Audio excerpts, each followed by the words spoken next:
بلے پر جب حضرت حسین رضی اللہ عنہ مدینہ کے کوفہ شہر میں طرف نکلے تو یزید نے ایک بڑی فوج بھیج کر حضرت حسین رضی اللہ عنہ کو کربلا کے میدان میں بڑی بےدردی کے ساتھ شہید کر دیا اور تمام اہل بیت کی عورتوں کو قید کر کے اپنے دربار میں پیش کیا۔ یزید ان اہل بیت کی عورتوں کے ساتھ کچھ بھی برا سلوک کرنا شروع کرنا چاہتا تھا، لیکن حضرت زینب نے کے دل چیر دینے والی خوشبو نے یزید کے پورے محل کو ہلا کر رکھ دیا۔ اس لیے یزید نے ڈر کر تمام اہل بیت کی عورتوں کو جلدی سے مدینہ واپس رخصت کر دیا۔ حضرت زینب رضی اللہ عنہ جس وقت مدینہ پہنچی تو لوگوں کو کربلا کا داستان سنائی اور حضرت حسین رضی اللہ عنہ پر ہونے والے ظلموں کا ستم اور آگاہ کیا تو ان سے سن کر ساری مدینہ والی یزید کے دشمن بن گئے۔ یزید نے حضرت زینب کو تو مدینے سے نکلوا دیا تھا، لیکن ان کی دلوں کی چیر دینے والی آواز نے لوگوں کی اقتبال برپا کر دیا تھا اور پھر سن 63 ہجری کی ساری مدینے والی یزید کے دشمن بن کھڑے ہو گئے اور عام اعلان کر دیا تھا کہ ہم یزید کو اپنا بادشاہ ماننے سے انکار کرتے ہیں۔ یہ خبر جیسے ہی یزید کو پہنچی تو اس نے شام کو ایک بڑی فوج کو حکم دیا کہ جاؤ اور مدینہ والے پر حملہ بولو، لیکن پہلے 3 دن تک انہیں سمجھانا، اگر وہ اپنی حرکت سے باز آتے ہیں تو ٹھیک ہے، ورنہ ان پر حملہ کر کے سبھی کو ختم کر دینا۔ اور ایک بات کا خیال رکھنا کہ حضرت حسین کے لڑکے زین العابدین کو کچھ بھی نہ کہنا، اگر وہ بات نہ مانے تو انہیں ان کے حال پر چھوڑ دینا۔ یہ پوری 12,000 کی فوج تھی۔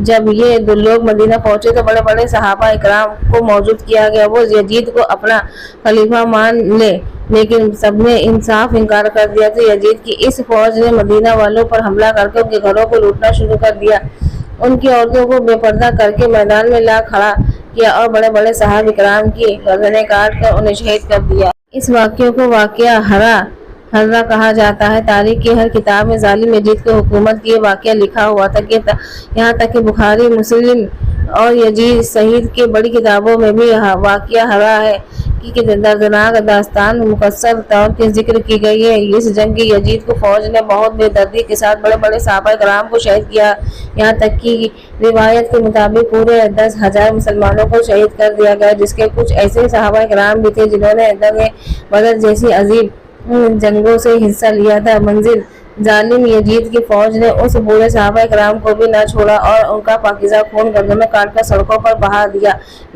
یہی جنگ کے ایک مشہور صحابی حضرت عبدالرحمن بن اور رضی اللہ عنہ شہید کر دیے گئے۔ یزید کی خوف سے اتنا خون بہایا کہ ایک راوی لکھتے ہیں کہ سڑکوں کا صحابہ اکرام کا ایسا خون بہ رہا تھا کہ قدم رکھنے کی بھی جگہ نہیں ملتی تھی۔ یزید ابن قتیبہ اپنی ایک کتاب میں لکھتے ہیں کہ یزید کے لشکر کا ایک ایسی فوجی جسے بڑے صحابی کے گھر میں گھس گیا اور تلوار لہراتے ہوئے عورتوں کو کہنے لگا کہ گھر میں جاؤ، کچھ بھی سامان وہ میرے حوالے کر دو، تو گھر کے ان پاکیزہ عورتوں نے جواب دیا کہ گھر کا سارا سامان تمہارے دوسرے سپاہی لوٹ کر لے جا چکے ہیں۔ یہ سن کر اس سپاہی نے گھر میں ایک دودھ پیتے بچے کو گردن پکڑ کر اٹھایا اور بہت تیز دیوار پر دے مارا کہ جس سے ان عورتوں کا سر پھٹ گیا اور ان کی موت ہو گئی۔ یہ جنگ اتنی دردناک تھی کہ 3 دنوں تک مدینے کی مسجد میں نماز نہ ہوئی، یہاں تک کہ لکھنے والا نے لکھا کہ یزید کی اس ظالم فوج نے اپنے گھوڑے مسجد نبی میں حضور صلی اللہ علیہ وسلم کی روضے کے پاس لا کر باندھے اور رسول کے منبر کی بہت بے رحمی کی۔